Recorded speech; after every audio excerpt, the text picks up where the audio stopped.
USA ID ప్రక్షాళనకు Trump శ్రీకారం చుట్టారా? ప్రపంచ దేశాలు రెజిమ్ చేంజ్కు పాల్పడే ఈ సంస్థ ఇకపై అంతం కానుందా? దీని ఎలన్ మస్క్ క్రిమినల్ సంస్థని ఎందుకు అభివర్ణించారు? ఈ సంస్థ ద్వారా ఇతర దేశాలు రెజిమ్ చేంజ్కు అమెరికా ఎలా పాల్పడింది చూద్దాం. తాజాగా ట్రంప్ యూఎస్ఏ ఐడిపై కీలక నిర్ణయం తీసుకున్నారు. ఈ సంస్థను ప్రక్షాళన చేస్తామని ప్రకటించారు. తాజాగా ప్రభుత్వంలో కీలక వ్యక్తి అయిన ఎలన్ మస్క్ను యూఎస్ఏ ఐడి నిర్వాహకులు తమ సంస్థలోకి రాకుండా అడ్డుకున్నారు. సెక్యూరిటీ కారణాల రీత్యా ఆయనను అనుమతించలేమని ఇద్దరు సెక్యూరిటీ అధికారులు అడ్డుకున్నారు. దీంతో ట్రంప్ ఆగ్రహించారు.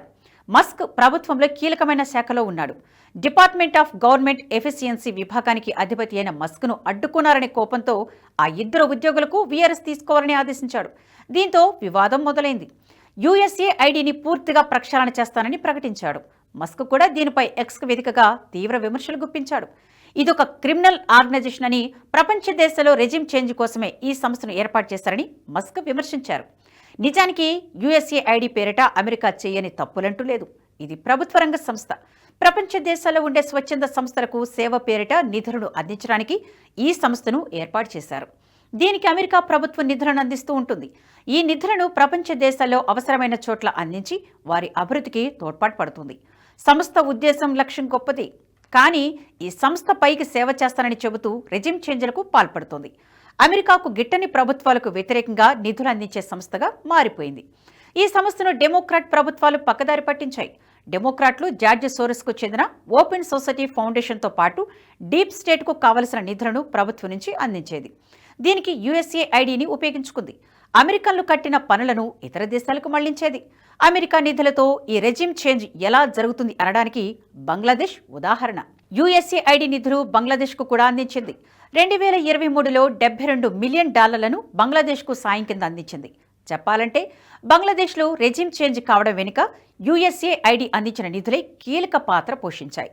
యూఎస్ఏ ఐడి నుంచి ఎక్కువగా నిధులు పొందిన ఎన్జీఓ సంస్థ బంగ్లాదేశ్ రూరల్ అడ్వాన్స్మెంట్ కమిటీ 27,000 స్కూళ్లతో పాటు ఏకంగా ఓ విశ్వవిద్యాలయాన్ని నడుపుతున్న బ్రేస్కు గత ఏడాది $48 మిలియన్ నిధులు అందాయి. అంతేకాదు, జార్జ్ సోరెస్కు చెందిన ఓపెన్ సొసైటీ ఫౌండేషన్ నెట్వర్క్లోనూ బ్రేస్ పార్ట్నర్గా ఉంది. బంగ్లాదేశ్ ఆగస్టు సంక్షోభం వెనుక బ్రేస్ యూనివర్సిటీదే కీలక పాత్ర. ఆగస్టు సంక్షోభం వెనుక డీప్ స్టేట్ కీలకంగా పనిచేస్తుందని, ఈ డీప్ స్టేట్ శక్తులకు యూఎస్ఏ ఐడి నుంచే నిధులు వెళ్లినట్లు మీడియాలో కూడా అనేక కథనాలు వెలువడ్డాయి. 1971 బంగ్లాదేశ్ యుద్ధంలో పాల్గొన్న మాజీ సైనికుల కుటుంబాలకు ప్రభుత్వ ఉద్యోగాల్లో 30% రిజర్వేషన్లను కల్పించడాన్ని నిరసిస్తూ 2024 జులైలో సాగిన విద్యార్థి ఉద్యమం తీవ్ర రూపం దాల్చింది. ఈ ఆందోళనలు తీవ్ర రూపం దాల్చడంతో ఆ దేశ ప్రధాని షేక్ హసీనా పారిపోయి వచ్చి భారత్లో తలదాచుకుంటున్నారు. ప్రస్తుతం యూనస్ నేతృత్వంలోని తాత్కాలిక ప్రభుత్వం మైనారిటీ హిందువుల రక్షణలో పూర్తిగా విఫలమైంది. రాడికల్ ఇస్లామిక్ మూకల దాడుల్లో వేల సంఖ్యలో హిందువులు ప్రాణాలు కోల్పోయారు. ఇప్పటికీ అక్కడ హిందువులు బిక్కుబిక్కుమంటూ కాలం వెళ్లదీస్తున్నారు. దీనంతటికీ కారణం యూనస్ అనే పప్పెట్ ద్వారా యూఎస్ఏ ఐడి నిధులతో అమెరికా డీప్ స్టేట్ ఆడిన నాటకం. గత ఏడాది ఆగస్టు 14న, అంటే హసీనా పదవీచ్యుతురాలైన తర్వాత సరిగ్గా 10 రోజులకు decoding the long arm of the US deep state in Bangladesh unrest పేరుతో ఇండియా టుడే ఆసక్తికరమైన కథనాన్ని ప్రచురించింది. యూనస్ డెమోక్రటిక్ ప్రభుత్వానికి కీలుబొమ్మగా వ్యవహరించేవాడని, గ్రామీణ బ్యాంకు పేరుతో యూఎస్ఏ ఐడి, ఫోర్డ్ ఫౌండేషన్ వంటి సంస్థల నుంచి నిధులు వెల్లువెత్తవని రాసుకొచ్చింది. యూనస్ గ్రామీణ బ్యాంకును తన సొంత ఆస్తిగా భావిస్తున్నాడని అప్పట్లో షేక్ హసీనా కూడా ఆరోపణలు గుప్పించారు. అనైతిక పద్ధతుల ద్వారా బ్యాంకు అక్రమాలకు పాల్పడుతోందని, బంగ్లాదేశ్ ఆర్థిక చట్టాలను ఉల్లంఘించి గ్రామీణ్ కళ్యాణ్ అనే సంస్థకు $100 మిలియన్ మళ్లించిందని ఆరోపించారు. ఇలా యూఎస్ఏ ఐడి అందించిన ఆర్థిక సాయాన్ని దుర్వినియోగం చేస్తూ వచ్చారు యూనస్. 2023లో యూఎస్ఏ ఐడి 158 దేశాలకు దాదాపు $45 బిలియన్ విదేశీ సహాయాన్ని ప్రకటించింది. ఇందులో బంగ్లాదేశ్కు $400 మిలియన్, పాకిస్తాన్కు $231 మిలియన్, ఆఫ్ఘనిస్తాన్కు $1 బిలియన్, భారత్కు $175 మిలియన్, నేపాల్కు $118 మిలియన్, శ్రీలంకకు $123 మిలియన్ మంజూరు చేసింది. యూఎస్ఏ ఐడి నుంచి బంగ్లాదేశ్ పొందినంత ఆర్థిక సాయం మరే దేశం కూడా పొందలేదు. 2024 సెప్టెంబర్లో అమెరికా బంగ్లాదేశ్కు $202 మిలియన్ సాయాన్ని అందించింది. 2021 తర్వాత జరిగిన ఒప్పందం ప్రకారం 2021-26 మధ్య $954 మిలియన్ సాయానికి యుఎస్ఏఐడి హామీ ఇచ్చింది. అందులో $425 మిలియన్ ఇప్పటికే మంజూరు చేశారు. ఈ నిధులన్నీ దేశంలో తమకు గిట్టని జాతీయవాద పార్టీలకు వ్యతిరేకంగా పనిచేసే సంస్థలకు అమెరికా కేటాయిస్తోంది. కొద్ది నెలల క్రితం జరిగిన పార్లమెంటు సమావేశంలో ఓసీసీఆర్పీ అదానీపై వెలువరించిన నివేదికను తీసుకుని రాహుల్ గాంధీ నానాయాగిచ్చేశారు.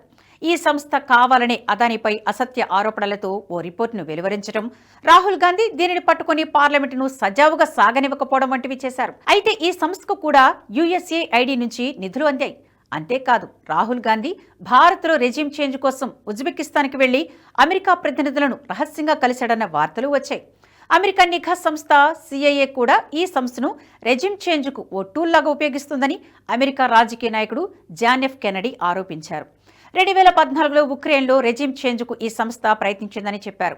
దాదాపు $5 బిలియన్ నిధులతో ఉక్రెయిన్లో కలర్ రెవల్యూషన్ను తీసుకురావడానికి ప్రయత్నించిందన్నారు. ఈ రెవల్యూషన్ వల్లే అప్పట్లో విక్టోరియా నూలాండ్ అధికారం చేపట్టారని అన్నారు.